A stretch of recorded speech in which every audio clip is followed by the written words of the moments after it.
Fran, só me confirma se tá na tela aí. Tá na tela cheia, o QR Code da aula 10, então tá aqui na tela para quem está entrando pelo computador.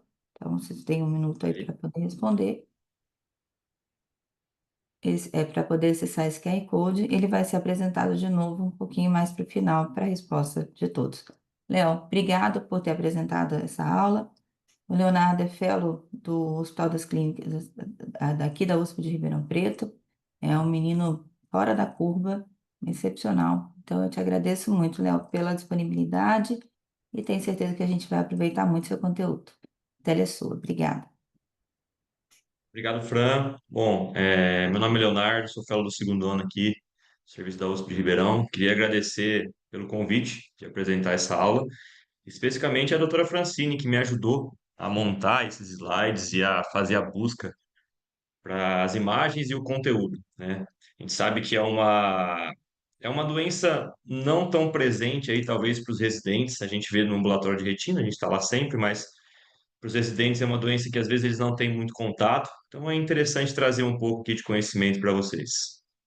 Bom, eu vou primeiro fazer a introdução sobre a aula, falar um pouco sobre o que é a vasculopatia polipoidal, carinhosamente chamado de polipoidal só, né? E aí, depois de apresentar a aula, os casos, falar um pouco sobre os sintomas, normalmente a gente acha, os exames, vou falar sobre o tratamento, que é uma parte importante aqui da aula, e vou apresentar um caso fresquinho nosso, recente do ambulatório. Bom, falando um pouco sobre o que é a polipoidal, né, a vasculopatia polipoidal. Ela é uma doença, bom, é uma vasculopatia coroidiana exudativa. Normalmente ela vai formar, então, ela é formada por vasos anormais. E aí, esses vasos anormais, essa vasculatura anormal, ela forma os aneurismas polipoidais. Normalmente aí acometendo o epitélio pigmentado, logo abaixo do epitélio pigmentado. Então, adentrando aqui nas doenças vasculares, é uma doença assim, vascular coroidiana e é uma doença recente. É uma doença que o Januzzi descreveu em 1982 e ele chamou ela inicialmente de síndrome do sangramento uveal posterior, tá? Isso lá há 43 anos atrás. E por que que ela é importante comentar? Então, chega para você, existem algumas palavras-chave nessa aula. A primeira delas, talvez uma das mais importantes, é paciente asiático, porque é uma doença muito prevalente em pacientes asiáticos, em população africana também, mas asiático especificamente a gente vai comentar muito na aula. Falando um pouco sobre a prevalência, né? Aí, ó. Pensando em doenças neovasculares, especialmente neovasculares coroidianas, a vasculopatia polipoidal, ela é uma das principais causadoras desse tipo de neovascularização nos pacientes em população asiática, especificamente japoneses, coreanos ou lá de Singapura, apresentando aí de 20 a 60%, dependendo do trabalho mostrado. Aqui na parte, né, na ocidental é um pouco diferente. A prevalência chega a 10% dessas doenças neovasculares, só que não é porque não tem a doença, é porque talvez o acesso ao diagnóstico e ao subdiagnóstico também seja responsável aí. Ele até fala aqui, ó, os estudos mostram que nos países ocidentais o acesso à endocianina é um pouco complicado, né? E aí é outra dessa palavra-chave que a gente vai falar nessa aula. Além de paciente asiático, a endocianina vai ser de extrema importância para pacientes com vasculopatia polipoidal. E como eu já falei, a fisiopatologia, então, tratando-se de uma doença vascular coroidiana, você vai ter a formação desses pólipos, né, desses vasos anormais, e da neovascularização, normalmente tipo 1 abaixo do EPR, logo abaixo do EPR. Fatores de risco. E aqui, se você conhece, né? Se você conhece os fatores de risco de degeneração macular, eles estão muito associados. Então, falar primeiramente aqui da idade. Pacientes mais velhos são mais acometidos, especificamente acima de 60 anos. Uma predileção pequena pelo sexo masculino, tá? Pensando em relação a antecedentes pessoais, a hipertensão está frequentemente associada, especificamente causando um remodelamento vascular coroidiano. Pacientes dislipidêmicos também, por uma disfunção endotelial, são mais comuns de ter essa vasculatura anormal e formar os pólipos. O cigarro, inevitavelmente a gente tem que falar do cigarro, especificamente aqui na comparação com a degeneração macular. Também tem um fator genético associado, especificamente aos genes do ARMS2 e o HTR1, tá? E tratando-se de uma doença e está dentro do espectro paracoroide, a gente tem que falar também do espessamento coroidiano, né? Espessamento coroidiano, espessamento dos vasos da coroide. E isso vai ser importante também nos achados do OCT, que eu vou comentar posteriormente. E qual a apresentação clínica do paciente que vai apresentar vai chegar para você? Então, normalmente, você vai ter um paciente que chega para você com uma baixa visual, e aí você vai olhar e ver que ele tem uma hemorragia subretiniana, tá? E aqui chegou um paciente para você, especialmente asiático, hemorragia subretiniana de grande monta, você tem que pensar em vasculopatia polipoidal. Especificamente aqui, ó, é uma marca da vasculopatia, da polipoidal, e normalmente desproporcional ao tamanho dos neovasos, na neovasculatura. Normalmente massivo, sangramento intenso, massivo, grande, espontâneo e que acomete polo posterior, especificamente a mácula. Então, uma doença preocupante. E aí, no estudo publicado no American Journal, em 2003, Scholl demonstrou que 87% dos pacientes demonstrados no estudo com polipoidal tinham esse sangramento subretiniano. O outro dele é o descolamento do epitélio, o outro apresentação clínica é o descolamento do epitélio pigmentado, tá? Esse aqui também é achado em mais de 80% dos casos, em trabalhos importantes, né? Vou falar mais para frente, mas trabalhos como o Everest mostrou que 80% dos pacientes tinham esses DEPs, normalmente seroso, mas também pode ser hemorrágico. E ele tem uma característica em especial, que é o fato dele ser em duplo pico ou em M. Vou mostrar imagens mais para frente, mas não é a apresentação clássica, aquele DEP bonitinho, redondinho. Normalmente, para pensar em polipoidal, o DEP ele é meio disforme, ele tem dois picos, ele é grande, normalmente esses DEPs maiores. E tratando-se de um DEP hemorrágico, até o Iannuzzi publicou em 1990 aqui, falando que é até mais comum ter um DEP hemorrágico na polipoidal, se comparado ao DMRI.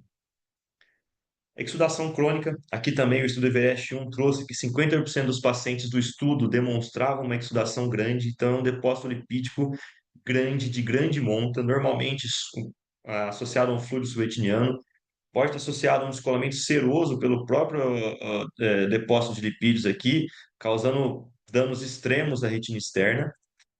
A apresentação da acuidade visual, o paciente vai ver com uma acuidade visual baixa, tá?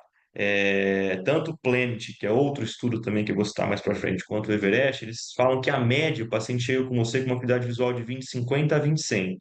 Mas claro que pensando numa doença que acomete a mácula, a gente tem que pensar que essa acuidade visual, ela depende especificamente do tamanho da hemorragia, especificamente, ou da exudação, e do local. Você não vai esperar que um paciente com hemorragia de grande monta, que pegou a região macular, tenha uma visão de 20/50, tá? É um pouco incomum. Mas os estudos trouxeram que a média foi entre 20/50 e 20/100 de visão. E pensando em lateralidade, é uma doença mais comum sendo unilateral, mas não é porque ela é mais comum sendo unilateral que ela não pode aparecer em ambos os olhos. Até no estudo recente de 2019, mostrando os pacientes com follow-up, né, 24% deles tiveram um acometimento bilateral posterior em até 5 anos. E aqui, outra palavra-chave, né? Se a gente fala que já associa pacientes asiáticos a polipoidal, aqui a endocianina é uma que não se pode esquecer. Até aos residentes aí, pergunta de prova, qual é o padrão ouro para o diagnóstico da polipoidal? A endocianina, tá? Fazer a anjo com endocianina, padrão ouro. E aqui, por que ele é o padrão ouro? Ela consegue diagnosticar os pólipos, essas lesões polipoidais, desde o começo. Normalmente, se você vai avaliar, como citado em aulas anteriores, se você vai avaliar a endocianina, você consegue perceber as alterações, as doenças, em fases mais tardias do exame, o que não acontece aqui. Normalmente, você já tem uma hiperfluorescência já no começo, nos primeiros 6 minutos do exame. Fora que também é um ótimo exame para você conseguir avaliar esses neovasos, essa rede vascular neovascular, né? Tanto que entrou nos critérios de diagnóstico da doença pelo estudo Everest, falando que você vai achar pela endocianina, né? Os pólipos hiperfluorescentes em fases precoces do exame, associado a um halo hipofluorescente em volta da lesão, e aqui o cargo-chefe da endocianina é você conseguir avaliar a neovasculatura de forma dinâmica. Vou citar mais para frente que também tem a diferença aqui com o OCTA. Isso faz com que o exame esteja extremamente sensível, com uma sensibilidade de mais de 90%, e com uma especificidade altíssima também, especificamente aí achando com os achados associado a achados clínicos, né, citados.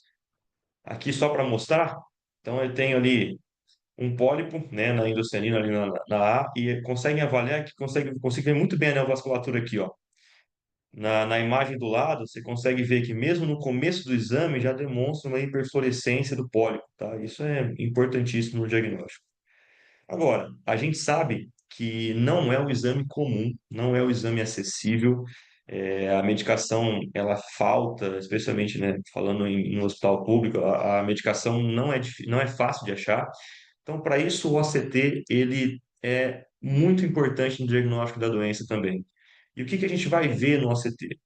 A gente vai ver o descolamento do epitélio pigmentado, esses DEPs, principalmente eles falam de M-shaped, né, que é esse pico duplo. Eu vou mostrar mais para frente uma imagem que é bonitinha de ver, mas ele forma um duplo pico, tá? Isso é muito sugestivo, especificamente em DEPs muito grandes. Outro sinal aqui, mais específico de neovasculatura, não só falando em relação a polipoidal, que é o sinal da dupla camada. Dá para ver aqui embaixo na imagem na direita, ó, você tem uma separação entre o EPR e a membrana de Bruch, muito indicativo de neovasculatura.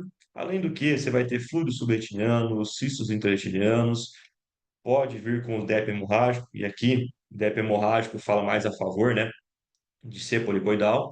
E lembrar de novo que, tratando-se de uma doença do espectro paracoroide, você vai ter um espessamento da coroide.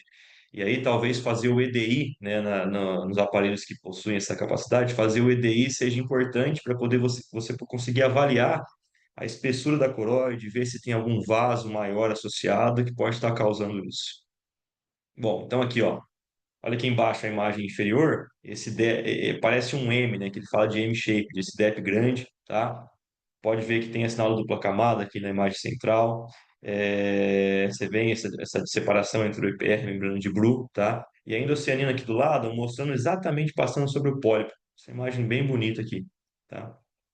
Bom, outra imagem mostrando aqui alguns achados específicos do OCT. Então, você tem essa elevação do DEP, o DEP hemorrágico, esse fluido subretiniano, sinal da dupla camada também. Então, isso tudo tem que se atentar. Obviamente, não é só na polipoidal que você vai achar isso, mas achou isso, se atente que talvez não seja só DMRI, tá? Talvez pode ser outra doença. E aí, um outro exame que ganhou força recentemente, né? Recentemente, assim, há algum tempo, mas que pode ser usado especificamente quando você não tiver a endocianina, que é o OCTA, um exame não invasivo, um exame que consegue avaliar pólipo e consegue avaliar a musculatura com algumas ressalvas. Lembrar que quais as limitações do exame? Aqui eu não tenho um exame que ele é dinâmico igual a endocianina. Eu tenho um exame que ele é como se fosse uma foto do que aconteceu. E aí, para pólipo, o pólipo normalmente ele vem com um fluido vazio, ele não vem com um hiperfluido. Então, a sensibilidade para avaliação de pólipo é muito pequena. Agora, para você ver neovasculatura, funciona muito bem. Ele se compara a avaliação de neovasculatura com a endocianina. Então, a sensibilidade para ver neovaso é muito boa, só que a sensibilidade para você ver pólipo é muito pequena. Além disso, é fácil você confundir no exame, porque ele vai estimar uma lesão até maior às vezes. Então tem que tomar cuidado em relação a isso, porque ele tem muito artefato. Então é um exame que você pode usar? É um exame que você pode usar, deve usar, só que com algumas ressalvas e tomando sempre cuidado. Aqui só mostrando uma associação entre embaixo ali, ó, uma hemorragia de grande monta, uma exsudação, paciente com sinal de dupla camada. Na imagem do meio aqui na letra E, você vê que a coroide dele está espessada, tá? Tem aqui na imagem demonstrada na seta branca aqui, na imagem C, que tem esse DEP M-shaped, né? Então, muito sugestivo de polipoidal. E aí, a classificação. A classificação da polipoidal ela pode ser feita de duas formas: quanto à apresentação clínica e quanto ao achado do pólipo na ICG, tá? Na endocianina. Pensando em relação à classificação pelos achados clínicos, a gente tem a classificação exudativa, que aqui você vai ver a presença de um exudato lipídico de grande quantidade, normalmente associado com descolamento seroso, especificamente em região macular, tá? Pode vir com DEP também seroso aqui. A outra forma é a forma hemorrágica. Aqui você vê então um sangramento subretiniano, sub-EPR de grande monta também, normalmente associado aos débitos hemorrágicos, e a forma mista, né? Forma que vem as duas associações aqui. Quanto ao ICG, a gente consegue avaliar a presença do pólipo, né? Esse pólipo ele pode estar, como na letra A, ali, subfoveal ou justafoveal, ele pode estar extrafoveal, depende da localização, peripapilar ou periférico. Os periféricos são mais incomuns, né? Normalmente o pólipo posterior é mais associado. Bom, falando um pouco sobre o tratamento, uma parte importante da aula, porque assim, quando você fala em tratamento, você tem que pensar em duas coisas: anti-VEGF e PDT, tá? Eu vou falar aqui do anti-VEGF porque é o mais acessível, o mais presente e é um tratamento que se demonstrou interessante para algumas situações em relação à doença, né? Aqui falando especificamente do anti-VEGF em monoterapia. Como que ele age? Ele é muito bom para reduzir a permeabilidade vascular e reduzir a atividade do neovaso. Bom, a gente usa o anti-VEGF aí para outras doenças e para a mesma situação. E aí, pensando aqui em melhora da acuidade visual e diminuição de exudação, é essencial, tá? E os estudos trazem dois tipos de anti-VEGF que foram testados, o ranibizumab e o aflibercept, ambos com um resultado bom, só que o ranibizumab demonstrou ser pior para a regressão do pólipo. Não que o aflibercept seja bom também para a regressão do pólipo, só que ele se demonstrou melhor nessa resolução anatômica, né? O problema é o seguinte, né? Você vai usar o anti-VEGF esperando uma melhora de acuidade visual e esperando um controle de exudação do fluido subretiniano. Mas como monoterapia, especificamente em relação ao Vê ranibizumab, que eu tô vendo uma aula, quer, Ju? tem alguém com o áudio ligado, e especificamente com o ranibizumab, ele não se demonstrou interessante para a regressão do pólipo. Então, fez a injeção, não regrediu o pólipo, não é que o tratamento não foi feito. É que já espera-se que isso aconteça. Então, se for usado para monoterapia, quando o PDT não é avaliado, não é possível, e a gente sabe que o PDT é difícil também, o aflibercept deve ser de escolha. E uma terceira palavra-chave dessa aula é o PDT, tá? PDT seria o tratamento de escolha, tá? Só que a gente sabe da realidade do Brasil, a gente sabe da realidade do nosso tipo de tratamento aqui. O PDT não é acessível, não é pouco acessível, e não é só no Brasil. Vendo os estudos, parece que toda a parte ocidental tem dificuldade em conseguir essa medicação, mas é uma medicação extremamente resolutiva. Você usa a verteporfina, o laser diodo, ele causa uma trombose nesses vasos anormais, então o pólipo fecha. E é interessante porque a associação do PDT com o anti-VEGF faz com que você tenha um tratamento resolutivo muito alto, uma regressão do pólipo também de forma muito, muito boa, e você consegue diminuir a quantidade de injeções que esse paciente vai ter. Lembrando que esses pacientes eles vão receber muitas injeções durante muito tempo. Você consegue diminuir essa quantidade de injeções. E quando o tratamento ele é indicado, o tratamento combinado é indicado, né? Bom, só a gente pensar. Então, você tem um pólipo persistente, um pólipo que normalmente é persistente mesmo ao uso do anti-VEGF. O PDT associado vai fechar o pólipo. Na grande maioria dos casos, ele vai fechar o pólipo. Ou quando você usa o anti-VEGF e mesmo assim o fluido não diminuiu. O fluido não diminuiu, talvez aí se um pólipo que você não viu.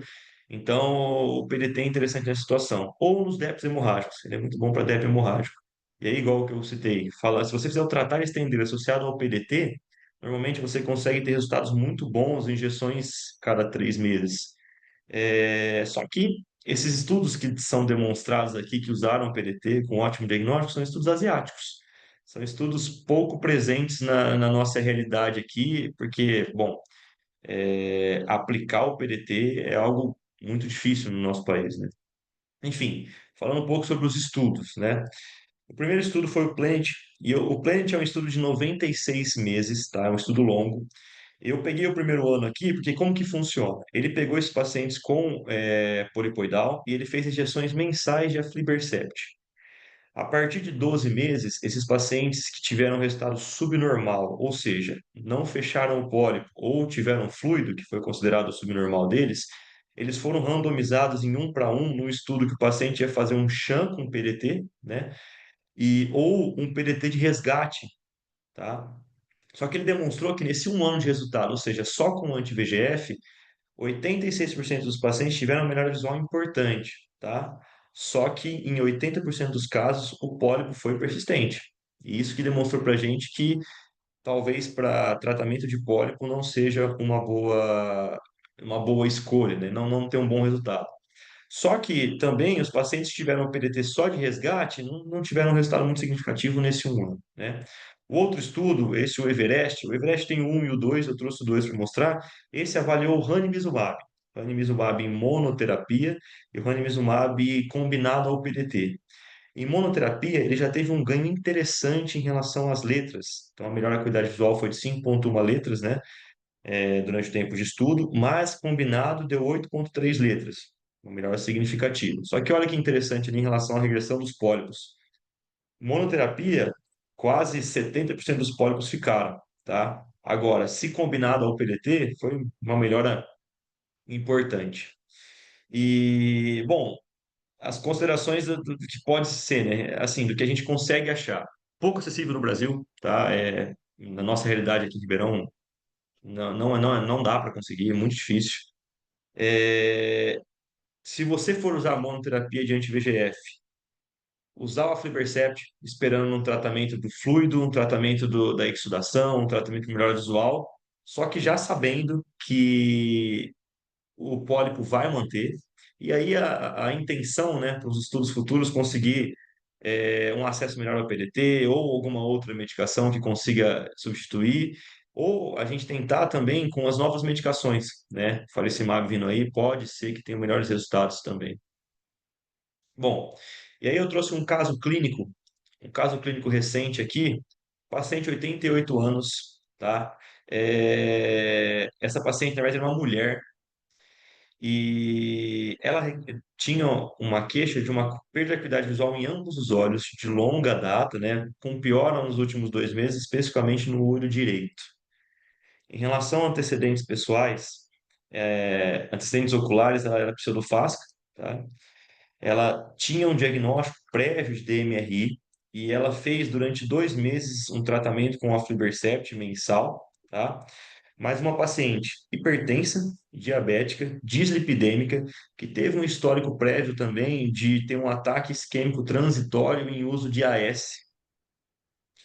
Bom, em relação à acuidade visual, ela chegou para a gente com uma acuidade visual bem baixa, contando dedos a 1 metro no direito, que era o olho de pior queixa, e contando dedos a 3 metros do olho esquerdo.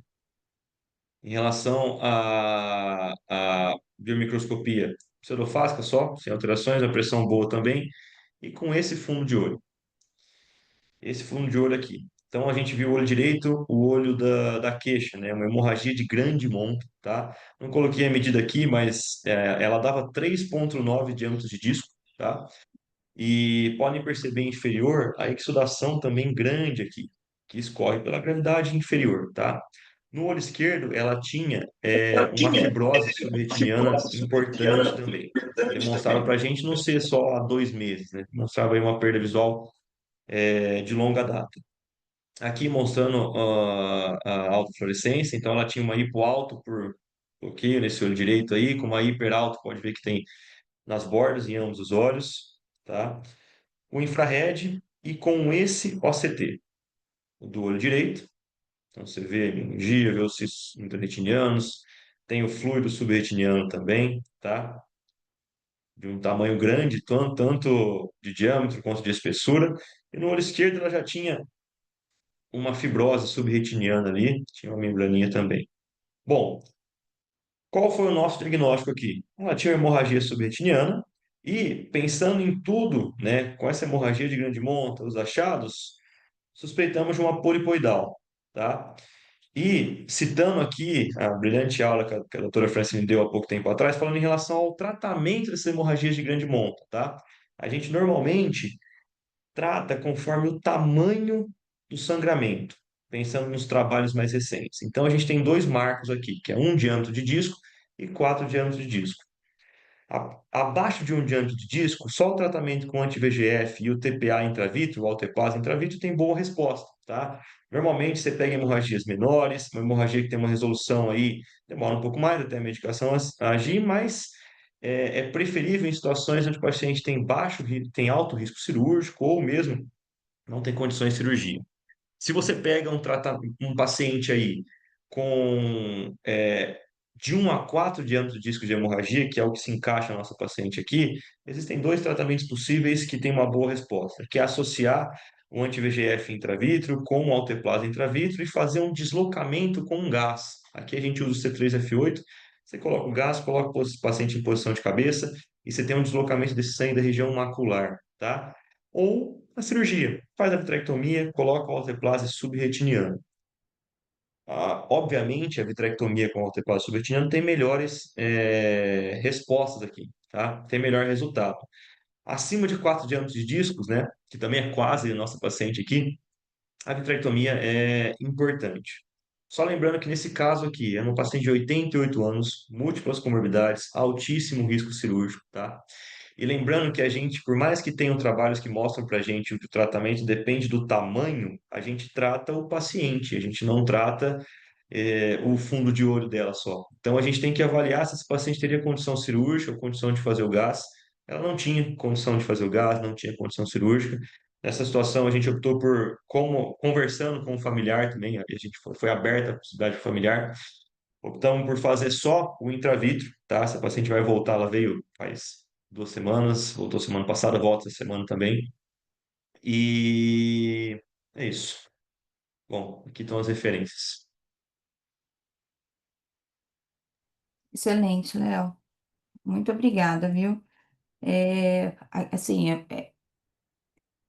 é sempre muito desafiador, né, polipoidal, pelo tratamento, mas nem todos os casos eles começam hemorrágicos para nossa alegria, né? Então a gente tem que lembrar disso. E aí, como você disse que, né, o PDT seria a melhor opção para tratamento, mas o anti-VEGF é o tratamento que a gente pode usar, né? Que a gente tem, e lembrar que dentro desse protocolo, o tratamento treat and extend, né? Tratar e estender com o anti-VEGF, especialmente o aflibercept, que é o Eylea, que se mostrou mais importante aí no tratamento, na resolução desses pólipos, seria a nossa opção, um tratamento com dose de ataque e extensão para esses casos. Se os pólipos são menores, o tratamento com anti-VEGF também tem uma boa resposta. E outra coisa que a gente precisa lembrar também é que agora a gente tem novas drogas no mercado, né, que tem uma ação diferente, tem uma dupla ação, como o faricimab que você citou, e aí você teria uma estabilidade maior aí do extravasamento vascular, uma maior estabilidade de vaso, e o faricimab já mostrou que ele tem uma diminuição de DEP mais rápida que os outros anti-VEGFs que estão no mercado. Ele ainda não, assim, tratamento para DMRI, né? Mas tem estudos aí para polipoidal especificamente, e a gente acha que vai ter boas respostas aí com essa droga e com as novas que vão vir. Fred, eu vou te dar a palavra, depois eu queria só mostrar um casinho aqui rapidamente, por favor. Bom dia, Fran. Bom dia a todos. Estão me ouvindo? Estamos. Ótimo, Léo. Parabéns pela aula, viu, Léo? Excelente aula. Muito boa.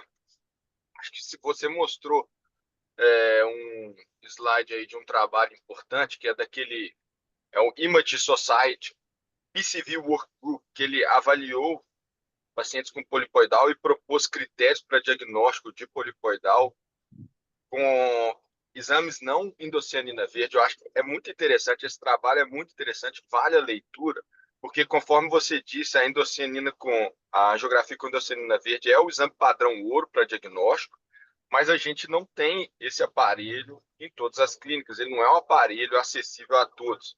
Então esse trabalho, ele coloca critérios para a gente fazer o diagnóstico de polipoidal sem utilizar o exame padrão ouro, que é a angiografia com endocyanina verde. Então, muito interessante esse trabalho, eu acho que vale a pena a leitura. Em relação ao tratamento, vocês comentaram, a Fran comentou sobre o faricimab, e o Eylea 8 miligramas também, teve uma subanálise do estudo PULSAR, que avaliou os pacientes com polipoidal do estudo PULSAR e viu que os resultados nesses pacientes, nesse subgrupo de polipoidal, foi muito semelhante em termos funcionais e anatômicos em relação aos pacientes com DMRI como um todo, aos pacientes como um todo do estudo. Ou seja, eles responderam de forma semelhante aos pacientes com DMRI típica. E o padrão de segurança também bem semelhante. Então, sinalizando aí que o 8 miligramas também seria uma opção para a gente tratar os pacientes com polipoidal e com resposta semelhante aos pacientes com DMRI típica. E também não esquecer que esses pólipos, claro que eles são mais comuns ali na região da mácula, região peridisco óptico, mas eles podem estar presentes também na região fora da mácula, ali na região das arcadas, inclusive na periferia. Tem trabalho que mostra que esses pólipos podem estar na periferia. E quando a lesão não está ali na região da mácula, a gente pode usar, inclusive, o laser para tratar. Então, uma lesão, eu já tratei uma lesão ali na região da arcada com laser, e houve regressão do pólipo, reduziu, o pólipo parou de exudar. Era um pólipo que estava na região das arcadas e estava exudando, envolvendo a região macular. Eu tratei com laser ali na região das arcadas e regrediu o pólipo, reduziu a exudação e resolveu a questão ali na região da mácula também. Mas excelente aula, Léo, parabéns. E essas eram as minhas considerações. Excelente, Fred. Azela, você quer colocar algum comentário aqui agora?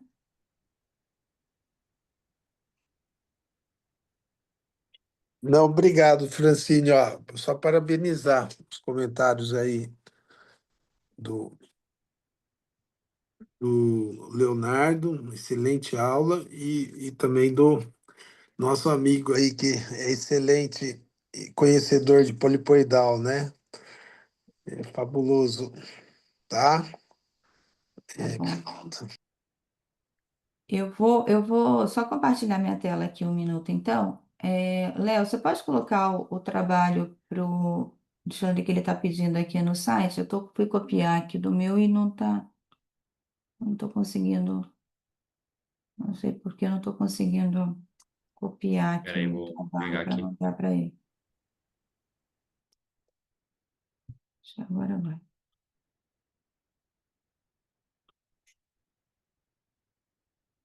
Bom, eu copiei, mas acho que foi em modo de print.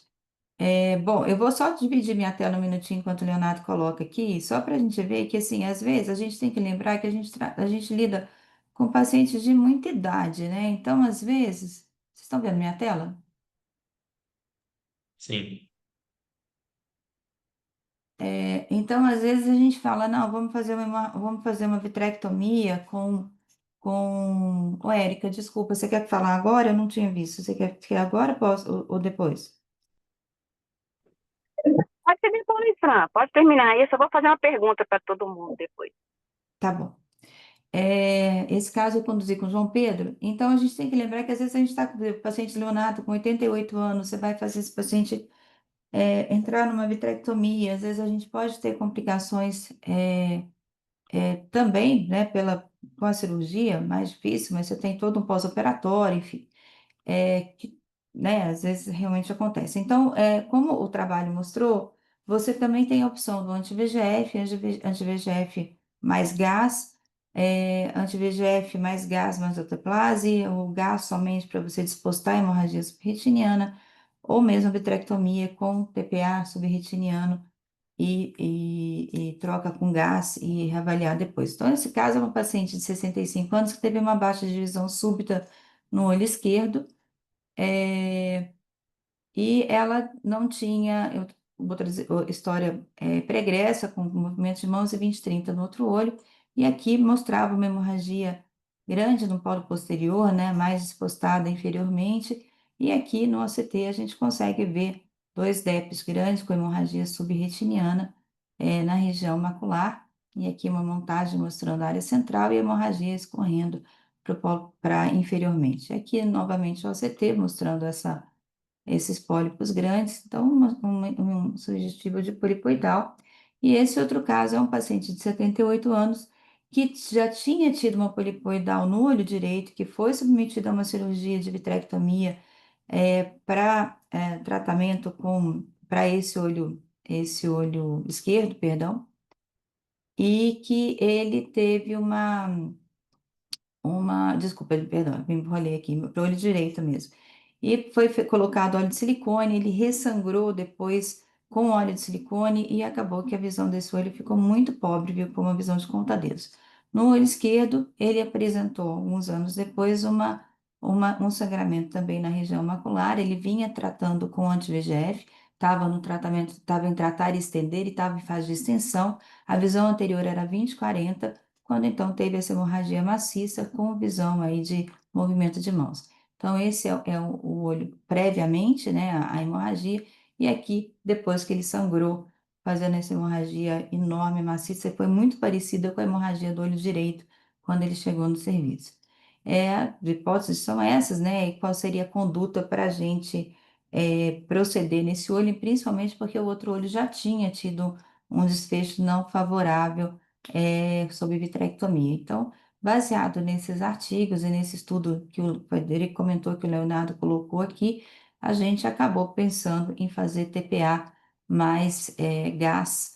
E aí a gente tem esse artigo do Wong também, né, que fala sobre o manejo. Então, ele fez até esse organograma que estabelecendo um pensamento. Quer dizer, você tem hemorragia vítrea, se você tiver, a vitrectomia vai estar indicada aí com TPA ou sem TPA, e gás para dispostar a hemorragia. Se você não tem, fazer os exames que o Leonardo já comentou, você tendo cianina, angioflúor.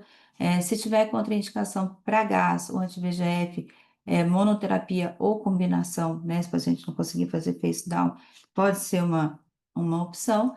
Se não tem nenhuma contraindicação para TPA, aí você pode fazer injeção intravítrea de TPA ou sozinha, ou TPA juntamente com gás e face down.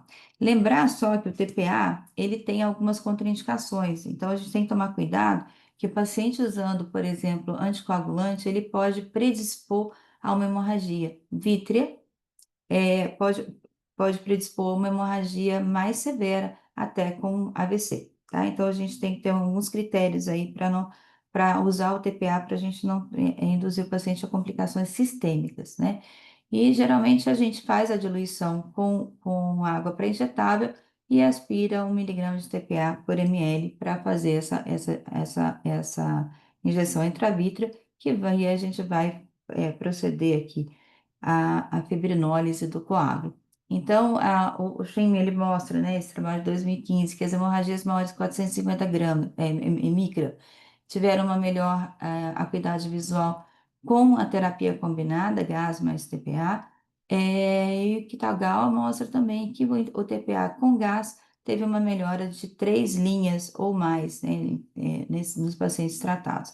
E a gente tem que lembrar também que as hemorragias subretinianas, elas vão levar a um dano de fotorreceptor por toxicidade, né, pela hemosiderina, pelo ferro, na verdade.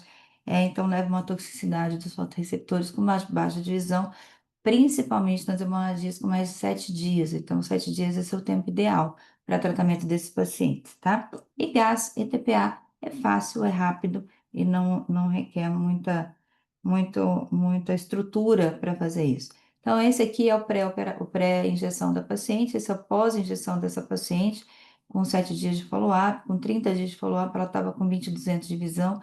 Infelizmente, a gente não espera que esses pacientes às vezes tenham uma visão tão boa, porque a patologia de base já é complexa, mas veja o OCT aqui com 30 dias, como a gente já teve uma significativa melhora da área macular, né? Como eu falei, eu não vou dar aula, o Leonardo, essa aula do Leonardo, mas a gente tem que lembrar da fototoxicidade. E no caso 2, aqui, aquele outro paciente que eu falei que tinha uma hemorragia extensa, né, que está aqui na imagem, a gente fez o TPA mais gás e face down. Ele estava com movimento de mão no dia seguinte, e ele teve uma hemorragia vítrea densa, que particularmente eu não acho ruim essa hemorragia vítrea, porque aí a gente pode fazer a vitrectomia, como é nesse caso, e basicamente o que a gente fez aqui, que já tinha reduzido, que a gente considerou uma redução significativa em relação ao que estava, a única coisa que a gente fez foi proceder à vitrectomia, pensando que a gente poderia ter uma melhora mais significativa aqui e, obviamente, você continua tratando quanto de VEGF depois. Eu peço desculpas que eu achei que eu tinha uma outra imagem dele aqui, eu tenho, mas eu não achei agora.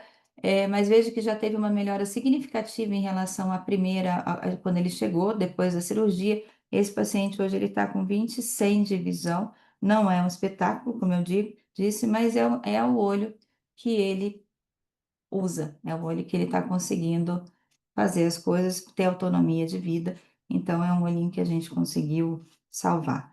Então, sempre lembrando que isso, TPA e gás é uma opção também para tratamento. Era isso que eu queria mostrar, só aqui que a cirurgia era uma opção.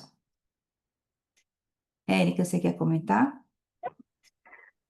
Queria dar os parabéns para o Léo, uma aula maravilhosa. Para você também, Fran, o caso clínico que você mostrou lindo. Só para lembrar em relação ao seu caso clínico, antes da pergunta que eu quero fazer, é que é bom a gente lembrar para os residentes dos pelos que o TPA com gás funciona muito bem, desloca muito bem a hemorragia subretiniana, né? Quando a hemorragia é subepitélio, ele não funciona muito bem. Então, não espere o TPA deslocar a hemorragia subepitélio, porque é mais complicado. E outra coisa que no SUS, eu não sei aí em Ribeirão, mas aqui a gente não tem TPA no SUS, né? Então a gente fica meio de mal atada quando esses pacientes sangram, né? Mas a pergunta que eu queria fazer é, se a gente for basear nos estudos de DMRI, a gente sabe que o paciente, quanto maior a, o diâmetro do descolamento do epitélio pigmentar em DMRI, se a gente trata, o risco de rotura do epitélio é maior quanto maior o diâmetro do descolamento vascularizado. Se a gente for transpor esse raciocínio para polipóide, eu tive recentemente um caso de um pólipo gigante, o maior que eu já vi, de quase 400 micras de diâmetro, um pólipo pulsátil. E nesse caso, eu fiquei com receio de começar com um desses antiangiogênicos mais potentes, tipo faricimab ou 8 miligramas. Será que esses pólipos muito grandes, se a gente reduzi-los de forma muito, a exudação rápida, aumentaria o risco desse pólipo romper? Então, eu comecei com 2 miligramas, hoje esse paciente já está sem líquido, o pólipo não diminuiu o tamanho, lógico, mas agora eu estou pensando em fazer um switch para uma droga mais potente. Eu queria saber a opinião de você, do Casella, do Léo, do Fred, o que vocês pensam sobre isso? Obrigada e parabéns de novo pela aula maravilhosa. Fred, você quer comentar? Eu comento. Ô, Érica, De novo. essa questão dos descolamentos do EPR de área grande, né, de altura grande, é sempre uma preocupação, né, de a gente secar rápido e causar uma ruptura do EPR ali. E essas drogas novas que têm essa capacidade de secar muito rápido, que são muito eficazes em retirar o líquido, reduzir o débito de forma rápida, é claro que a gente fica mais preocupados mesmo, né? Então, assim, será que quando, talvez nem só no caso igual o seu de um pólipo muito grande, mas uma DMR típica com um DEP muito alto e muito grande, será que a gente começaria ali, talvez até com o bevacizumab, para depois migrar para o aflibercept 2 miligramas, depois o 8, e aí a gente ficar com o 8, por exemplo, para tentar estender mais? Essa é uma pergunta interessante. Hoje a gente já poderia começar com 8 miligramas, tentando ser mais eficiente aí desde o início do tratamento. É uma pergunta que é difícil de responder, mas faz total sentido esse raciocínio, né? E deixa aí também em aberto para os colegas comentarem. É. Eu acho que é sempre desafiador, né? Quando a gente tem um caso que alguns são tão impactantes, né? Algumas vezes é o olho único do paciente, que eu acho que a Érica tem razão aí, talvez cautela seja a palavra que a gente precisa ter. Eu não tenho experiência ainda com tratar pólipo com 8 miligramas, eu particularmente não usei em nenhum paciente, mas já tratei pólipo polipoidal com faricimab, que a gente tem até um mini meeting aqui que eu vou apresentar, e fiz gás e faricimab com resultado muito bom, Érica. Tem um paciente que saiu de conta-dedos para 20/60 de visão, parece a história da carochinha, mas é verdade. É Então, maravilhoso. é maravilhoso. Então, eu tenho dois casos aqui e realmente foi a minha primeira opção. Por que que foi a minha primeira opção? porque esses pacientes são pacientes de longe de Ribeirão. Então, são pacientes de idade, 85, 86 anos, pacientes de cidades diferentes, mas cidades a 200 quilômetros aqui. Então, eu pensei na maneira de tentar reduzir, né, ter uma melhora mais precoce e reduzir o número de visitas que eles poderiam ter ao longo do tratamento de extensão. E tem funcionado muito bem. Mas, por outro lado, particularmente uma das minhas secretárias aqui, que mais ou menos com 56 anos, por aí, 57, teve uma polipoidal recentemente e o Luciano, não sei se o Luciano está aqui, o Luciano fez o tratamento dela e começou com a Elia 2 miligramas e teve uma resposta muito boa depois da dose de ataque. E agora, para a extensão, que ela já está bem estável, está com 20, 25 de visão, eu posso até trazer essa imagem dela depois. Ele acabou fazendo 8 miligramas para a extensão. Então, é uma maneira da gente pensar, né? Será que a gente dá um tiro de canhão ou será que a gente vai devagar? Mas se você conseguir essa resposta, você traz para a gente depois. Combinado. Parabéns de novo, gente. Obrigada, Eriquinha. E, Abenor, você quer fazer algum comentário? Alguém que está na sala tem alguma experiência que queira dividir com a gente? Lembrando que esse espaço é um espaço aberto, gente. A gente aprende todo dia e aprende com todo mundo. Acho que ninguém quer comentar mais nada agora. Então, vamos encaminhar para o final. Léo, parabéns mais uma vez. Muito obrigada, viu, pela aula, você foi brilhante aqui e agradeço a todos que participaram de mais esse booster. E semana que vem a gente volta então começando o bloco de doenças vasculares. Tá bom? Bom dia a todos, boa semana. Obrigado, Tchau, Hebe. tchau. Tchau, Tchau, tchau. tchau. Bom Tchau, dia. bom dia a todos. Tchau, tchau.